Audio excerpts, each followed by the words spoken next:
Students, आज हम बात करेंगे उपभोग की औसत प्रवृत्ति और उपभोग की सीमांत प्रवृत्ति के बारे में। उपभोग की औसत और सीमांत प्रवृत्ति, सबसे पहले हम बात करते हैं औसत उपभोग प्रवृत्ति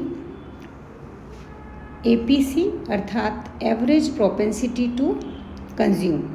इसका मतलब होता है निश्चित स्तर पर कुल उपभोग व्यय और आय के बीच में किस तरीके का संबंध है, अर्थात आय के एक स्तर पर हम कितना उपभोग करते हैं और कितनी हमारी आय होती है, उसका जो अनुपात है उसे हम औसत उपभोग प्रवृत्ति कहते हैं। प्रोफेसर के कुरिहारा के अनुसार औसत उपभोग प्रवृत्ति को आय के किसी विशिष्ट स्तर पर उपभोग व्यय के अनुपात के रूप में परिभाषित किया जाता है। आय के किसी विशिष्ट स्तर पर औसत उपभोग प्रवृत्ति ज्ञात करने के लिए हम कुल उपभोग व्यय में कुल आय का भाग देते हैं और इसे बीजगणितीय रूप में इस रूप से दर्शा सकते हैं कि औसत उपभोग प्रवृत्ति यानी APC average propensity to consume किसके बराबर होती है? कुल उपभोग व्यय डिवाइडेड बाय कुल आय।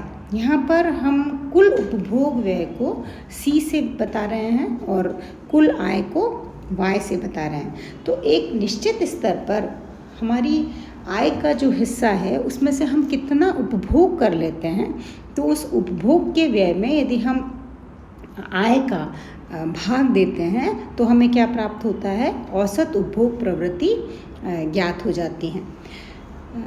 इसे हम एक एग्जाम्पल से भी समझ सकते हैं। मान लीजिए किसी भी देश में कुल राष्ट्रीय आय कितनी है? 1000 करोड़ रुपए है और उपभोग व्यय यदि राष्ट्रीय आय 1000 करोड़ रुपए है और उपभोग पर व्यय जो है वो कितना है? 1250 है। तो ऐसी स्थिति में औसत उपभोग प्रवृत्ति कितनी होगी? 1.25 होगी। और यदि राष्ट्रीय आय, और ये हमने पहले वाली क्लासेस में पढ़ा ही है कि जैसे जैसे राष्ट्रीय आय बढ़ेगी उपभोग व्यय भी क्या होगा? बढ़ेगा। लेकिन राष्ट्रीय आय जितनी तेज़ी से बढ़ेगी या आय जितनी तेज़ी से बढ़ेगी उतनी ही तेज़ी से उपभोग बढ़े ये आवश्यक नहीं है। क्यों? क्योंकि एक निश्चित आय के स्तर तक तो उपभोग बढ़ता रहता है कंटिन्यूस, लेकिन उसके बाद सामान्य तौर पर बचत को, निवेश को, इन्हें ज़्यादा पसंद किया जाता है। तो आय जितनी तेज़ी से बढ़ती है उसको सारा का सारा उपभोग पर व्यय नहीं किया जाता। अब मान लीजिए 1000 करोड़ रुपए राष्ट्रीय आय हैं और उपभोग व्यय 1250 करोड़ रुपए हैं, तो ऐसी स्थिति में आपके APC कितनी हो जाएगी? 1.25 यानी 1250 डिवाइडेड बाय 1000। लेकिन अगर राष्ट्रीय आय बढ़कर 2000 करोड़ रुपए हो जाती हैं और उपभोग व्यय भी बढ़कर क्या हो जाता है? 2000 करोड़ रुपए हो जाता है, यानी जितने राष्ट्रीय आय हैं उतना का उतना उपभोग व्यय भी हो रहा है। तो ऐसी स्थिति में जो APC होगी वो कितनी होगी? 1 होगी, अर्थात औसत उपभोग प्रवृत्ति क्या होगी? 1 होगी। और आगे चलकर और यदि हम देखेंगे तो और APC क्या हो सकती है कि राष्ट्रीय आय बढ़कर 3000 के आसपास हो जाए और उपभोग व्यय 3000 से क्या रहे? कम रहे। तो ऐसी स्थितियां भी में APC चेंज हो जाएगी, यानी 1 से कम होगी। अब हम बात करते हैं सीमांत उपभोग प्रवृत्ति के बारे में। सीमांत का मतलब आप पहले फर्स्ट ईयर की क्लासेस में भी आप लोगों ने पढ़ा होगा। और तो उपभोग प्रवृत्ति तो आप जानते ही हैं, और सीमांत की जब हम बात करते हैं तो एक एक्स्ट्रा यूनिट की हम बात करते हैं जिसमें कि परिवर्तन होता है। तो उपभोग में परिवर्तन का आय में परिवर्तन से अनुपात है सीमांत उपभोग प्रवृत्ति, जिसे हम MPC marginal propensity to consume से दर्शाते हैं। सीमांत उपभोग प्रवृत्ति को delta C divided by delta Y से व्यक्त किया जाता है। यानी यहाँ डेल्टा C कुल उपभोग में परिवर्तन को बताता है, और डेल्टा वाई जो है वो आय में परिवर्तन को बताता है। अल्पकाल में सीमांत उपभोग प्रवृत्ति आय के सारे स्तरों पर कैसी रहती हैं, स्थिर रहती हैं। और जैसा कि इस टेबल में हमने पिछले क्लास की एक टेबल में भी मैंने आपको समझाया था, तो अलग अलग स्तरों पर सीमांत उपभोग प्रवृत्ति स्थिर रह सकती हैं। कब? अल्पकाल में। तो अल्पकाल में सीमांत उपभोग प्रवृत्ति आय के अलग अलग स्तरों पर एक जैसी ही रहेगी।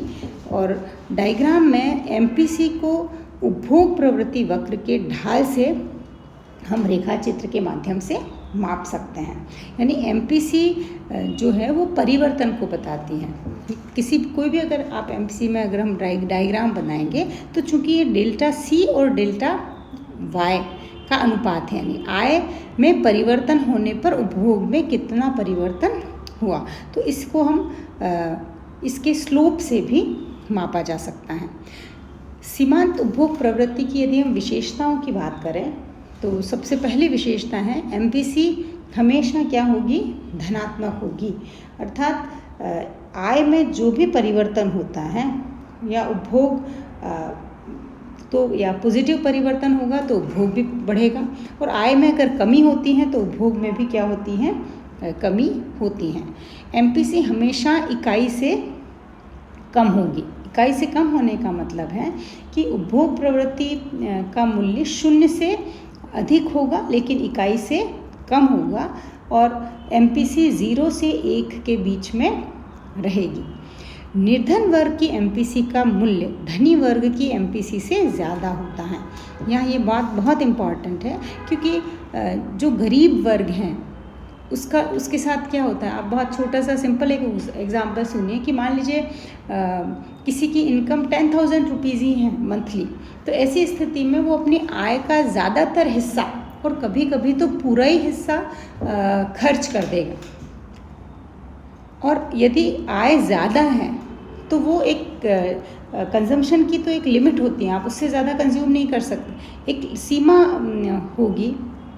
अब उससे ज़्यादा ऐसा नहीं कि आय आपकी बहुत ज़्यादा बढ़ जाए तो आप उसको सारी की सारी उपभोग पर खर्च कर देंगे, ऐसा नहीं होता है। तो निर्धन व्यक्ति जो होता है वो अपनी आय का ज़्यादा हिस्सा उपभोग पर व्यय करता है, जबकि जो धनी व्यक्ति होता है वो अपनी आय का उतना अधिक हिस्सा उपभोग पर व्यय नहीं करता जितना कि गरीब व्यक्ति करता है। और इसीलिए निर्धन वर्ग की एमपीसी का मूल्य भी क्या होगा, अधिक होगा। एमपीसी अल्पकाल में स्थिर रहती हैं, और अल्प विकसित देशों में एमपीसी ज़्यादा और विकसित देशों में एमपीसी कम होती है। जैसा कि अभी आपने देखा कि निर्धन वर्ग की जैसे एमपीसी ज़्यादा होगी, ठीक वैसे ही जो अल्प विकसित देश हैं, पिछड़े देश हैं, जो अपनी मूलभूत आवश्यकताओं को पूरा करने के लिए भी अभी जूझ रहे हैं, तो ऐसी स्थितियों वाले जो देश हैं वो अपनी आय का ज़्यादातर हिस्सा उपभोग पर खर्च करते हैं, और इसीलिए वहाँ पर एमपीसी क्या होती हैं, ज़्यादा होगी, जबकि जो डेवलप्ड कंट्रीज़ हैं वहाँ पर एमपीसी क्या होगी, कम होगी। अब हम बात करते हैं सीमांत उपभोग प्रवृत्ति के महत्व के बारे में। सबसे पहला इसका महत्व है गुणक के सिद्धांत में। यानी जब हम गुणक की बात करें तो ये बहुत ही उपयोगी हैं, बहुत ही महत्वपूर्ण हैं। सीमांत उपभोग प्रवृत्ति की धारणा गुणक के सिद्धांत में बहुत ही महत्वपूर्ण है, क्योंकि गुणक का जो मूल्य है वो सीमांत उपभोग प्रवृत्ति पर निर्भर करता है, और सीमांत उपभोग प्रवृत्ति जितनी ज़्यादा होगी गुणक भी उतना ही ज़्यादा होगा, जबकि सीमांत उपभोग प्रवृत्ति के कम होने पर गुणक का भी क्या होगा, कम हो जाएगा।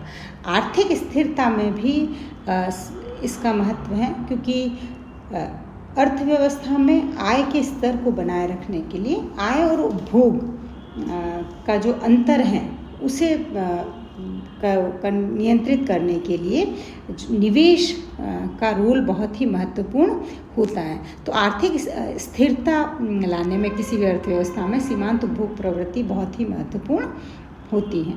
अल्प रोजगार संतुलन और विकसित औद्योगिक अर्थव्यवस्था में संतुलन करने में भी ये सहायक है, क्योंकि आय के अलग अलग स्तरों पर उपभोग और आय में अंतराल अगर ज़्यादा होता है तो जो कि निवेश के द्वारा आसानी से भरना संभव नहीं हो पाता, तो ऐसी स्थिति में अल्प रोजगार में ही अर्थव्यवस्था में संतुलन रहता है। और सीमांत उपभोग प्रवृत्ति जो बहुत ही विकसित देश हैं उनमें संतुलन और स्थिरता के महत्व के लिए बहुत ही उपयोगी होती हैं। उपभोग आय का फलन है और ये MPC अवधारणा के द्वारा ही हम इसको स्पष्ट कर सकते हैं, क्योंकि उपभोग बेसिकली किस पर डिपेंड करता है, आय पर डिपेंड करता है। और आय में परिवर्तन होने पर उपभोग में कितना परिवर्तन हो रहा है, इसे समझने के लिए MPC बहुत ही महत्वपूर्ण है। तो इस प्रकार औसत उपभोग प्रवृत्ति और सीमांत उपभोग प्रवृत्ति उपभोग फलन को समझने में बहुत ही इम्पॉर्टेंट है। और सबसे महत्वपूर्ण बात ये है जो ध्यान रखने योग्य है, वो यही है कि आय निश्चित तौर पर आय और उपभोग में कैसा है, धनात्मक संबंध है, पॉजिटिव है कि आय बढ़ेगी तो उपभोग भी बढ़ेगा, आय घटेगी तो उपभोग भी कम हो जाएगा, घट जाएगा। लेकिन आय जितनी तेज़ी से बढ़ेगी उपभोग पर वह उतनी तेज़ी से नहीं बढ़ता। और इसीलिए जो गरीब देश हैं या जो गरीब व्यक्ति हैं उनकी MPC क्या होती हैं, ज़्यादा होती हैं, क्योंकि वहाँ आय का ज़्यादातर हिस्सा किस पर खर्च कर दिया जाता है, उपभोग पर खर्च कर दिया जाता है। कहीं कहीं तो आय का सारा ही हिस्सा, जैसे आपको मैंने पिछली क्लास में एक जो टेबल बना के समझाया था, उसमें आप MPC क्या होती है, MPC अल्पकाल में स्थिर रहती है, लेकिन आय का ज़्यादातर हिस्सा शुरुआत में क्या होता है, उपभोग पर खर्च कर दिया जाता है। यहाँ भी हमने उदाहरण में देखा कि 2000 रुपये आय हैं और 2000 रुपये ही उपभोग व्यय भी हैं, तो आय जितनी आय है उतनी सारी उपभोग पर खर्च कर दी गई। तो जो निर्धन राष्ट्र हैं या निर्धन व्यक्ति हैं वो अपनी आय का ज़्यादातर हिस्सा उपभोग पर खर्च कर दिया करते हैं। और ऐसी स्थिति में ही चूँकि वो अपनी आय का ज़्यादातर हिस्सा उपभोग पर खर्च कर देते हैं, इसलिए उनकी MPC क्या होगी, अधिक होगी। और जैसे जैसे आय बढ़ेगी तो वो अपना ज़्यादातर हिस्सा केवल उपभोग पर खर्च नहीं करेंगे, उनकी बचतें ज़्यादा होने लगेंगी और ऐसी स्थिति में निवेश भी बढ़ेगा। और आय जितनी इसीलिए कहते हैं कि जितनी तेज़ी से आय बढ़ती है उतनी तेज़ी से उपभोग व्यय नहीं बढ़ता। और यही चीज़ आपको APC और MPC के माध्यम से समझाई जा सकती है। Thank you.